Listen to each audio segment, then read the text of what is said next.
سبحان الذی، پاک ہے وہ ذات، اور وہ کون سی ذات ہے؟ سارے بولیں جی اور اونچی آواز سے، جو ذات میرے نبی کو عرش بری تک لے گئی وہ ذات کون سی ہے؟ سبحان الذی، سبحان الذی اسری بعبدہ لیلا۔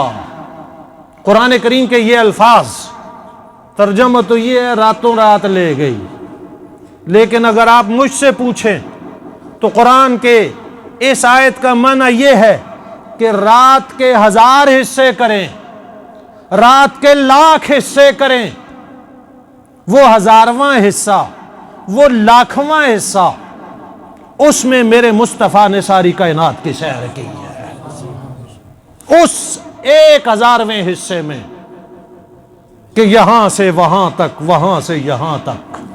سبحان الذی۔ اور یہ راتوں رات ہو گیا کیسے؟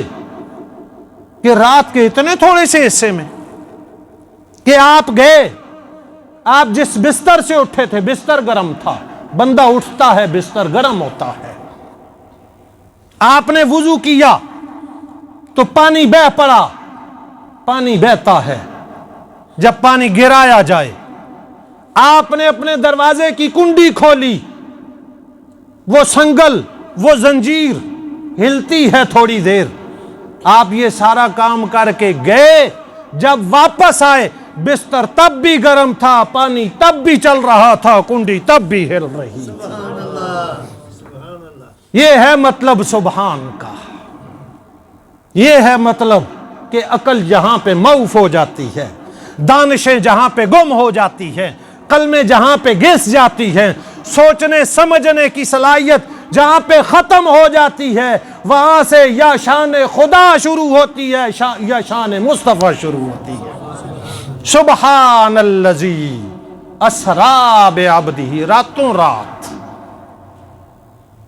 راتوں رات۔ اور یہ لفظ قرآن نے ایک اور جگہ بھی حضرت موسیٰ علیہ السلام کے لیے استعمال کیا، وَأَوْحَيْنَا إِلَىٰ مُوسَىٰ أَنْ أَسْرِ بِعِبَادِي إِنَّكُمْ مُتَّبَعُونَ۔ ہم نے حضرت موسیٰ کی طرف وحی کی کہ اپنی قوم کو فرعونیوں سے نجات دلوا کر راتوں رات نکال کر کے لے جائیں۔ یہ راتوں رات، لیلاً، رات کے تھوڑے سے حصے میں، چھوٹے سے حصے میں، اے اللہ آپ نے کس کو سیر کرائی؟ آپ کس کو لے گئے؟ تو اللہ رب العزت نے فرمایا بعبدہ، بعبدہ، اپنے بندے کو۔ یا اللہ یہ تیرا نبی ہے، آپ یوں کہتے بنبی ہی، یہ تیرا رسول ہے، آپ کہتے برسول ہی، یہ آپ کا حبیب ہے، آپ کہتے بحبیبی ہی، آپ نے بعبدہ ہی کیوں کہا؟ اپنے بندے کو، اپنے بندے کو۔ اگر توجہ میری طرف ہو جملہ عرض کر دوں، ہو سکتا ہے کام آ جائے۔ بعبدہ ہی، گویا کہ اللہ کہنا یہ چاہتے ہیں کہ بندگی اگر بندے کے دل میں، بندگی اگر بندے کے جسم میں آ جائے، وہ عاجز ہو جائے، وہ متواضع ہو جائے، وہ مسکین بن جائے، اللہ کے سامنے اللہ اتنا بلند کرتا ہے، اگر اس کے اندر عاجزی سب سے زیادہ ہوتی ہے، اللہ اس کو بلندی بھی سب سے بڑی عطا کر دیتے ہیں۔ بعبدہ ہی، عروج، کامیابی، بلندی، رفعت تکبر کے ساتھ نہیں ہوتی ہے، عاجزی کے ساتھ ہوتی ہے۔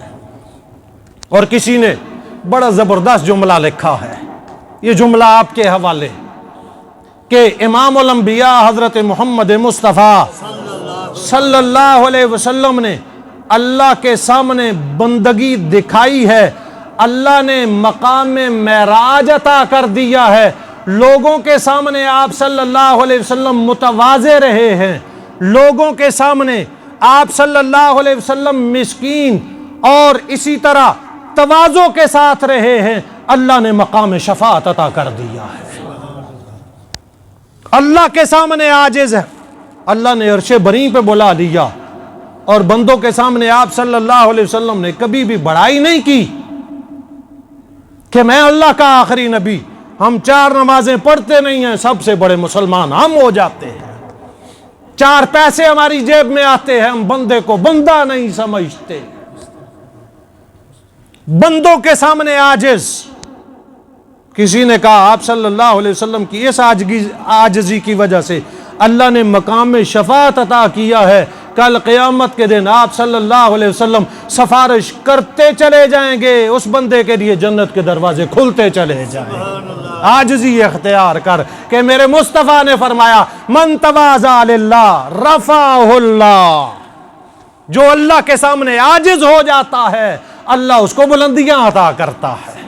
یہ معراج کا ایک سبق ہے۔